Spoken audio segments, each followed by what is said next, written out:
Si tu es à la recherche d'un système de transmission vidéo sans fil, clairement ici c'est une véritable recommandation et c'est même un coup de cœur. Mais il y a des défauts. 3 défauts en particulier que je juge quand même importants, plus même un petit défaut bonus. Mais on y reviendra au fur et à mesure dans la vidéo. Alors ici, on va regarder vraiment le principe même de l'écosystème Pyro de chez Holyland qui va se composer avec le moniteur 7 pouces, le Pyro 7, qui a cette particularité en fait d'être émetteur et récepteur en plus d'être un moniteur 7 pouces qui va t'aider en fait dans justement le contrôle de ton exposition et de ton cadrage, ainsi que le fonctionnement optionnel avec le système de transmission purement, lui, sans fil, avec le système Pyro S. Là, de nouveau, on va voir un peu exactement comment est-ce que ça fonctionne. Quand je te dis que c'est une recommandation et un coup de cœur, c'est sur le principe du rapport qualité-prix qui pour l'instant n'a pas vraiment d'équivalence. Et d'un point de vue tarification, suivant le moment où tu vas regarder cette vidéo, les prix peuvent bouger. Donc moi, je te remets un lien dans la description. Et surtout, je te remercie d'avance si tu viens utiliser mon code créateur qui s'affiche à l'écran lors de ton achat chez Miss Numérique, car c'est ce genre en fait de petits gestes qui permet vraiment de soutenir mon travail et de rendre cette vidéo totalement libre tout en te fournissant un maximum d'informations et surtout aussi de retours d'expérience. Donc on va voir évidemment comment est-ce que ça fonctionne. Je me suis fait ici quelques petites notes pour essayer de ne rien oublier. Alors, le principe en tout cas du système de l'écosystème Pyro chez Holyland. Alors, plusieurs possibilités. Ici, par exemple, tu vois, je suis occupé à me filmer avec le Lumix GH7. Le Lumix GH7, et comme tu peux le voir juste ici, il est connecté en fait au transmetteur vidéo de chez Holyland, le Pyro S. Alors, ça ici, par exemple, c'est le transmetteur et qui est accompagné dans le kit du récepteur. Alors, récepteur que tu vois ici qui est éteint, pour la simple et bonne raison, en fait, que le signal vidéo, ici, il est reçu par quoi? Il est reçu par le moniteur, ici, le Pyro 7. Donc, en fait, ce que je me filme ici est envoyé de façon sans fil avec, justement, ce transmetteur sur le moniteur. Mais ça va aussi plus loin. C'est-à-dire que, de nouveau, en fait, ce transmetteur sans fil, en plus évidemment de l'envoyer sur le moniteur Pyro 7, j'ai aussi mon retour vidéo, boum, sur en fait l'application HolyView, l'application mobile. Alors ici, elle est sur tablette, mais elle fonctionne aussi sur smartphone. Donc en fait, c'est-à-dire que, et c'est ça qui est génial quand je te parle vraiment d'un écosystème complet, c'est-à-dire qu'en fait, le flux vidéo ici de mon Lumix GH7, qui est envoyé donc par le transmetteur auquel c'est connecté via HDMI, eh bien, je le reçois sur le Pyro 7, le moniteur, je le reçois ici sur la tablette, d'accord, ou alors sur mon smartphone si j'en ai envie, mais je peux aussi de nouveau utiliser ici le receveur que je vais par exemple brancher à un autre écran et aussi envoyer le flux vidéo. Donc en fait, il y a plusieurs possibilités pour justement faire l'interaction au niveau de ce flux vidéo. De la même façon que je peux très bien uniquement utiliser en fait le moniteur Pyro 7, comme je te l'ai dit, il est émetteur et récepteur. Si je le mets en mode émetteur, c'est-à-dire que je prends mon Holyland Pyro 7, je le branche directement à mon Lumix GH7 avec l'HDMI ou du SDI, on va voir un peu tout ce qui est connectique, ergonomie, etc. un peu plus tard dans la vidéo. Eh bien, je peux envoyer le flux vidéo de nouveau soit sur l'application mobile, donc c'est-à-dire que si j'ai envie, par exemple, moi, de disposer d'un moniteur de 7 pouces pour composer mon image, mais quand même envoyer ce flux vidéo, par exemple, à une personne qui va t'accompagner dans le projet sur, en tout cas, son smartphone ou sur sa tablette, c'est aussi faisable. De la même façon que ce flux vidéo que j'ai sur le moniteur 7 pouces qui sera, par exemple, branché au Lumix GH7, je peux aussi l'envoyer sur, ici, cet autre récepteur. Donc, on a vraiment un écosystème qui sait en tout cas fonctionner ensemble, qui peut être aussi détaché parce qu'on peut très bien utiliser uniquement en fait le kit du Pyro S qui lui te sert uniquement sur de la transmission vidéo sans fil si tu n'as pas besoin d'un moniteur supplémentaire ou alors le moniteur complet. Donc tu vois, on a quelque chose vraiment qui fonctionne bien et c'est ça que j'apprécie en fait, c'est ce système tout en un, qui est hyper stable, ça c'est vraiment important à le mentionner. L'application en tout cas mobile est hyper stable. Je n'ai jamais rencontré en tout cas de perte de connexion. Alors, je vais pas te mentir, j'ai pas fait de test dans un hall d'aéroport où ça part dans tous les sens au niveau des ondes, mais en attendant, sur le terrain et par rapport à des conditions classiques standards, en tout cas qui me correspondent par rapport à mon univers corporate, aucun problème en tout cas de stabilité. Et ça c'est vraiment important. Ça c'est vraiment bien. D'un point de vue spécification technique, justement d'un point de vue communication, c'est un système qui est bibande, donc en 2,4 GHz et 5 GHz. On a une portée en fait qui est estimée à 400 mètres et avec une latence de 60 millisecondes. Je suis ici dans mon studio, je vais pas te faire le test de portée et pour la simple et bonne raison, il y en a même deux. La première, c'est que des tests de portée, il y en a déjà d'autres en tout cas sur internet qui sont présents et en fait, Hollyland, c'est pas leur coup d'essai, ils maîtrisent en fait cette portée, ils maîtrisent cette latence. Donc c'est quelque chose que si tu as envie de la vérifier, je t'invite à regarder dans d'autres vidéos, mais la portée en tout cas, elle est bel et bien confirmée. Il y a des tests qui ont été effectués qui sont assez dingues. N'hésite pas à les voir, mais la portée, elle est confirmée, la latence, elle est confirmée. Mais il n'y a rien d'étonnant. C'est un sujet qui est connu chez Hollyland. Ça fait des années maintenant qu'ils font des transmetteurs vidéo. Ils en sont à je ne sais combien de générations. D'ailleurs, on reviendra là-dessus qui pour moi est un petit problème. Mais c'est quelque chose qui est vraiment maîtrisé en tout cas chez eux. Alors, donc je te l'ai dit, avant qu'on puisse regarder un peu l'ergonomie physique, on va regarder ici l'ergonomie au niveau de l'OS. Je regarde, tout est bon ici au niveau du moniteur. Donc, en fait, ce moniteur, on retrouve un OS qui va te permettre justement de composer en tout cas ton cadre, que ce soit par exemple tout simplement avec une grille de tiers, par exemple que tu peux voir juste ici, grille de tiers que tu peux évidemment personnaliser, ou alors des marqueurs de sécurité, comme tu peux le voir ici, moi j'ai fait un marqueur 9/16e. Donc on a en fait ces possibilités qui sont présentes. C'est un OS qui est pas trop dégueulasse, honnêtement. C'est-à-dire que moi, tu sais, si tu es habitué en tout cas à la chaîne, tu sais que je suis assez difficile par rapport à ça. C'est-à-dire que moi, dans l'ordre en tout cas d'OS performant, Monitor Small HD, Atomos, et puis peut-être ça. C'est pas trop dégueu, honnêtement. Ça tient la route. Ce que j'aime bien, c'est par exemple ici, tu vois, j'active la waveform. Je sais en fait la repositionner où je veux. Voilà, je trouve ça intéressant en tout cas que je peux repositionner la waveform où je veux. Elle n'est pas bloquée en fait à un endroit. On va aussi retrouver deux boutons physiques qui sont sur le dessus du moniteur sur lequel en fait je sais customiser directement des raccourcis. Donc là par exemple tu vois sur le premier bouton c'est l'activation de ma lutte d'assistance donc qui est intégré en fait dans le moniteur, tu viens l'intégrer depuis un port de carte SD. D'ailleurs, on va voir que ça se limite pas à ça, le port de carte SD. Mais voilà, ici, tu peux voir que ces deux boutons sur lesquels j'ai associé en fait la lutte d'affichage ainsi que ma waveform. Alors, je te l'ai dit, on a le port de carte SD qui va nous aider par exemple sur tout ce qui est intégration en fait des luttes. Alors donc tout ce qui est outils d'assistance, là on retrouve évidemment tout ce qui est waveform, vector scope, focus picking, les zébras, les luttes, les zooms, les grilles de tiers. Tout est un peu customisable aussi au niveau de tout ce qui est opacité, tout ce qui est intensité de zébra. C'est plus ou moins du classique par rapport à tout ça, tu vois, c'est plus ou moins en tout cas du classique. Donc c'est pour ça que je te dis que dans l'absolu, voilà, c'est bien. Alors, ce que je voulais dire, c'est que le port de carte SD, il sert donc soit au transfert de lutte, mais tu peux aussi en fait enregistrer. Voilà, là par exemple, j'enregistre un flux en HD sur la carte SD. Tout ce que je te montre là, c'est aussi faisable en fait sur l'application mobile. L'application mobile, tu sais aussi enregistrer si tu en as envie. Enregistrer soit le flux vidéo ou alors faire une capture d'écran que tu peux après utiliser en fait pour justement recomposer un cadre à l'identique. Tu vois, remettre par transparence en fait la capture d'écran que tu auras effectuée. Donc c'est assez intéressant en tout cas d'avoir ce fonctionnement. Alors, le retour visuel ainsi que le flux HD que tu vas enregistrer, la qualité va aussi dépendre suivant justement si tu es sur base d'un système de transmission sans fil comme on l'a ici, ou alors si le moniteur est directement branché en fait à ta caméra, où là en fait la qualité du flux vidéo est encore bien plus supérieure ici qu'à la qualité de transmission sans fil. Donc le flux vidéo, moi que je vois ici, la qualité vidéo que j'ai ici à l'écran, elle n'est pas aussi bonne que quand, évidemment, j'ai le moniteur qui est branché en HDMI au Lumix GH7. Alors, je te l'ai dit, tout ce qu'on sait faire dans le moniteur ici, d'un point de vue composition d'image, de décompression anamorphique, etc., tout est faisable, en fait, depuis l'application mobile. Tout est à l'identique. Sauf que l'application mobile, il y a un truc qu'elle fait mieux que, en tout cas, le Pyro 7. J'ai remonté cette information-là, d'accord?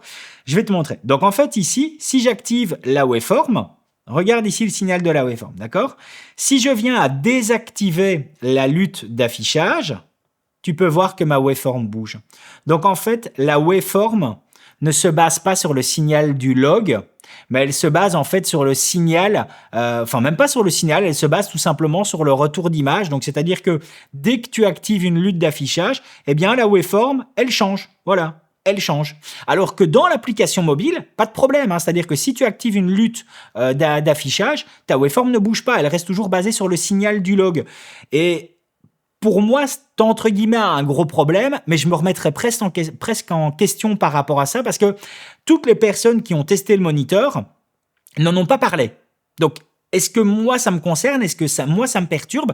J'ai même posé des questions, en fait, à d'autres collaborateurs, et j'ai eu des réponses. Alors, j'espère en tout cas que je ne me trompe pas en disant cela, parce que c'est les échos que j'ai eus, mais j'ai eu par exemple des personnes qui m'ont dit « Oh, tu sais David, moi par exemple j'utilise une Sony FX6, c'est la même chose sur une Sony FX6. » C'est les échos que j'ai eus, hein, je ne vais pas l'affirmer. N'hésite pas en tout cas à me dire si je me trompe dans les commentaires. Mais tu vois, ces genres de choses-là. Mais c'est vrai que moi, par exemple, qui suis un utilisateur soit de moniteur Atomos ou même avec les boîtiers Lumix sur lesquels j'ai une waveform, ou même avec l'univers Canon dans lequel sur la C80 ou C400 il y a une waveform, elle se base toujours sur le log. Elle ne se base pas, en tout cas, dès l'instant où je viens à supprimer la lutte d'affichage, eh bien, en tout cas, elle ne vient pas à se modifier. Et de ce que j'ai compris, dans les moniteurs Small HD, tu sais même en fait customiser ça, de dire ben voilà, moi c'est presque optionnel. C'est un écho de nouveau, hein, je peux pas te l'affirmer, mais c'est un écho, c'est-à-dire que tu peux personnaliser, de dire ben voilà, la waveform soit reste bloquée sur le signal du log, ou alors peut interagir suivant justement si on met le retour d'affichage par rapport à ça. Ça, tu vois, pour moi c'est un premier problème. Parce que la waveform est un outil hyper important, mais moi je préfère à ce qu'elle reste bloquée sur le signal du log. Ça nous amène au deuxième problème. Je te l'ai dit, en fait, c'est quelque chose que j'ai remonté à Holyland. Holyland, il faut savoir que quasiment tous leurs équipements ont toujours eu cette possibilité d'être équipés de connectiques ou de ports carte SD pour effectuer, en fait, si tu veux, des mises à jour. Voilà, ça a toujours été présent sur leur équipement, mais ils sont connus, et je t'invite à contrôler leur site internet pour ça. Ils sont connus, en fait, pour ne faire que des mises à jour qui sont des correctifs de bugs, mais jamais d'optimisation. Quand je t'ai dit tout à l'heure qu'ils en sont à je ne sais quantième de transmetteurs vidéo sans fil et que pour moi c'est presque un problème, c'est parce que maintenant Holyland, moi je commence un peu à les associer, comme il y a d'autres marques qui sont un peu coutumières à ça, c'est-à-dire que il y a un problème, c'est remonté, ça ne correspond pas à quelque chose qui fait que le produit n'est pas inutilisable, c'est juste une amélioration, ben en fait la mise à jour tu l'as dans le second produit. Donc j'aimerais qu'ils me donnent tort, j'aimerais vraiment qu'ils me donnent tort, mais jusqu'à présent tout ce qu'ils ont fait ça a toujours été dans ce sens-là. Tout ce qui est optimisation, tu le vois dans le produit qui suit, mais jamais dans celui que tu as et auquel tu remontes le problème. Ça, pour moi, c'est le deuxième problème, mais qui est récurrent, si tu vas à la marque Holyland. Tu vas sur leur site internet, tu regardes tous les produits, tu regardes les mises à jour, c'est toujours des mises à jour de correctifs de bugs, mais jamais d'optimisation de logiciel. Je trouve ça un peu dommage. Voilà. Donc, tous leurs produits sont équipés, en fait, des connectiques et des ports pour avoir ces mises à jour, mais c'est lié à du correctif, en tout cas, de bugs et jamais à de l'optimisation. Voilà. Ça, c'est pour moi, en tout cas, le deuxième problème que je comprends par rapport à ça. Troisième problème, en fait, que je vais aussi rencontrer par rapport à ce moniteur, mais ça, en fait, c'est un problème qui est récurrent à l'ensemble du marché des moniteurs, c'est le fait, en fait, qu'il n'y a pas de mode vertical. Donc, voilà, on est en 2024. Tu as en tout cas des marques comme par exemple Blackmagic sur leur caméra que quand tu positionnes, ou même des boîtiers hybrides maintenant qui évoluent par rapport à ça, c'est-à-dire qu'on a la possibilité maintenant quand on met les boîtiers d'avoir les menus qui deviennent en mode vertical.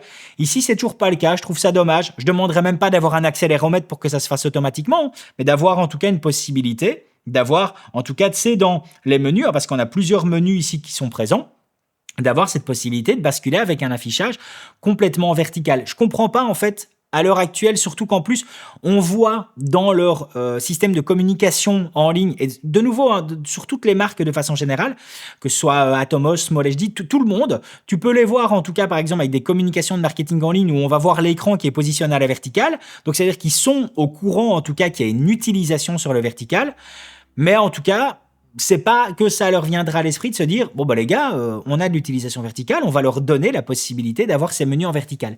Il y a pas ça. Donc voilà, pour moi ça c'est un problème, ça c'est en tout cas un troisième défaut que je vais retrouver en tout cas par rapport à ça, c'est justement le fait que justement j'aurais voulu avoir la possibilité de mettre en vertical. Voilà, ça c'est un petit peu le souci. Il est un peu énergivore quand même. Je trouve qu'il bouffe pas mal ses batteries. Ici, on a la possibilité donc d'avoir une alimentation via 2 batteries NPF. Je vais te montrer après au niveau de l'ergonomie comment ça se passe. Dernier petit truc, je t'ai parlé d'un petit problème bonus, c'est-à-dire que comme je te l'ai expliqué, le Pyro 7, tu as cette possibilité en fait donc de l'utiliser soit tel quel en système de transmission vidéo sans fil ou alors de le mettre directement sur ton boîtier, hein, donc plugger en fait au port HDMI et avoir une qualité de signal excellent, un retour visuel qui est bon, la dalle est correcte, c'est pas la meilleure dalle du monde mais la dalle est correcte. Si par contre je viens justement à le mettre en connexion HDMI à mon boîtier, eh bien en fait à chaque fois je dois aller dans les menus et me remettre ici au niveau du mode et de le basculer en transmetteur. Donc en fait je dois faire une manipulation de mon côté. J'aurais aimé en fait que ça soit quasiment automatique. Le moniteur détecte que tu lui mets de l'HDMI, ben que ce soit automatique, boum, je balance, je switch automatiquement en transmetteur. Là tu dois le faire manuellement, c'est un petit problème bonus, voilà, c'est un petit problème bonus. C'est du détail, hein, mais voilà un peu, ça c'est des choses qui sont liées à de la rapidité sur terrain.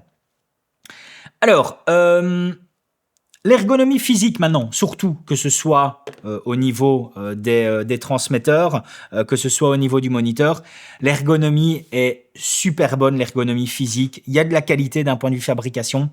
Au niveau du moniteur, alors maintenant je te montre un peu ici au niveau du cul, hein, comment ça se passe. J'essaie de tourner pour côté de la lumière.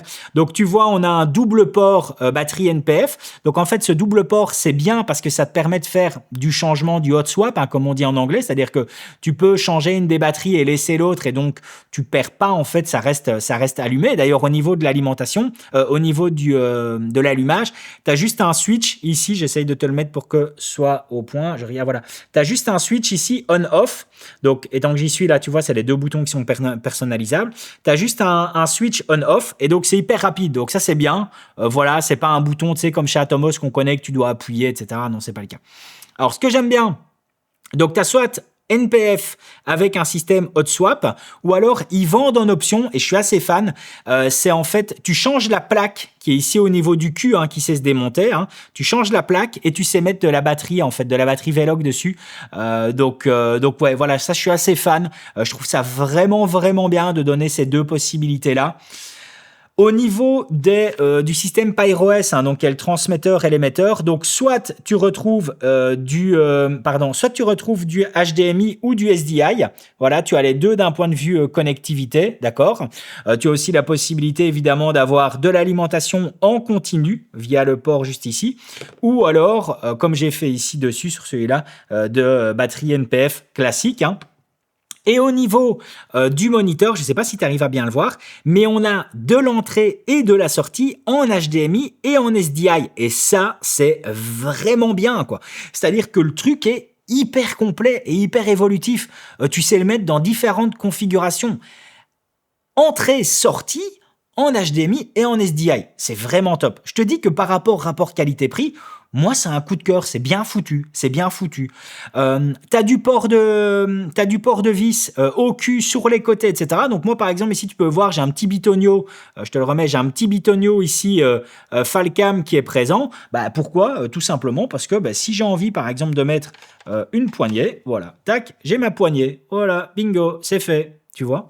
Donc, ouais, c'est hyper pratique. Et ça, de nouveau, même chose, le fait qu'on ait des ports de vis, ça revient sur un peu ce que je t'ai dit, quoi. Tu as des ports de vis qui sont sur le côté, donc on pourrait très bien l'utiliser en mode vertical. Donc je trouve ça un peu dommage, en tout cas, qu'on n'ait pas cette possibilité-là d'avoir un truc vertical complet. Tu le vois juste ici, je bouge, voilà. Tu sais faire donc de l'alimentation continue dessus. Et pour ça, tu donne même un câble qui est bien fait. Tu vois, ça c'est un câble. Or, je l'ai pas encore utilisé jusqu'à présent ce câble-là parce que j'en avais pas besoin. J'essaie de te faire le point. Voilà, je fais le point. Alimentation directement avec une connectique pour mettre sur de la Veloc si tu en as envie. Donc c'est présent dans le kit. Voilà, super bien. Tu as aussi du pare-soleil qui est en option que je me suis noté. Tu as aussi du pare-soleil. Je te cache pas que moi j'ai juste regardé après un revendeur français qui proposerait en option la plaque Veloc parce que je serais plus fan en tout cas que le double port NPF. Donc c'est un véritable coup de cœur. Voilà, c'est un véritable coup de cœur. Il y a les défauts que je t'ai mentionnés dedans, mais ça n'empêche que c'est un véritable coup de cœur. Je m'attendais pas, en tout cas, à ce qu'ils aient un truc aussi complet. En fait, ce qu'il y a, c'est qu'il faut vraiment prendre conscience de tout ce que ça offre. Depuis tout à l'heure, l'application mobile, elle n'a pas décroché. Hein. Elle n'a pas décroché. L'application mobile, elle est toujours là. Je sais toujours faire ce que je veux avec. C'est hyper stable. C'est hyper stable. Moi, je suis vraiment fan. Donc, c'est pour ça que je dis, si tu recherches un système de transmission vidéo sans fil, que ce soit pour toi travailler en équipe, ou alors tout simplement pour donner un retour visuel plaisant à ton client. Hein. Donc c'est-à-dire que t'as pas envie qu'il soit dans ton dos constamment à te taper wow, corrige ça, tu sais, le truc bien relou quoi. Tu lui donnes en tout cas soit le moniteur comme ça, d'accord, si tu en as envie, tu lui dis tiens mon grand amuse-toi, ou alors tu peux très bien lui dire tiens prends la tablette que j'ai ici avec moi, d'accord, ok, et limite s'ils sont 2 ou 3, tu peux même leur dire bah les gars installez l'application Oliveview et vous allez pouvoir vous connecter, vous allez recevoir le vidéo feed. Donc voilà, c'est très bien fait. C'est très complet. Moi, j'espère simplement que Holyland, dans l'avenir, et d'ailleurs c'est pour ça que je le mentionne, hein, essaye de me donner tort, parce que c'est vrai que de nouveau c'est quelque chose que j'ai pas l'impression qui est mentionné. Et d'ailleurs c'est des fois des trucs sur lesquels je me remets presque en question. Je me dis d'accord, est-ce que c'est moi le problème, tu vois, qui est trop exigeant? Je sais pas pourquoi, mais c'est un truc sur lequel, voilà, Holyland, ils sont connus, enfin moi en tout cas je les associe à une marque qui fait pas de mise à jour pour de l'optimisation. Ils font de la mise à jour pour du correctif de bugs, mais pas pour de l'optimisation. Là pour moi, le système peut être optimisé, plus particulièrement sur la waveform. De nouveau, je pourrais me remettre en question. J'ai regardé plein de vidéos d'autres personnes qui l'ont testé, le Pyro 7. Il y a personne qui parle de ce problème-là lié à la waveform, quoi. Donc, est-ce que c'est peut-être moi le souci? Tu vois, c'est peut-être moi le problème, hein, qui est peut-être des exigences à la con. Hein, c'est tout à fait plausible. Donc, est-ce que c'est peut-être moi le problème? J'en sais strictement rien, mais en attendant, je voulais t'en parler parce que, voilà, ça peut aller vers du mieux. Après, de faire une mise à jour pour nous proposer un mode vertical, j'y crois pas. Ça, moi, c'est une exigence que j'ai, mais par rapport à l'ensemble du marché des moniteurs.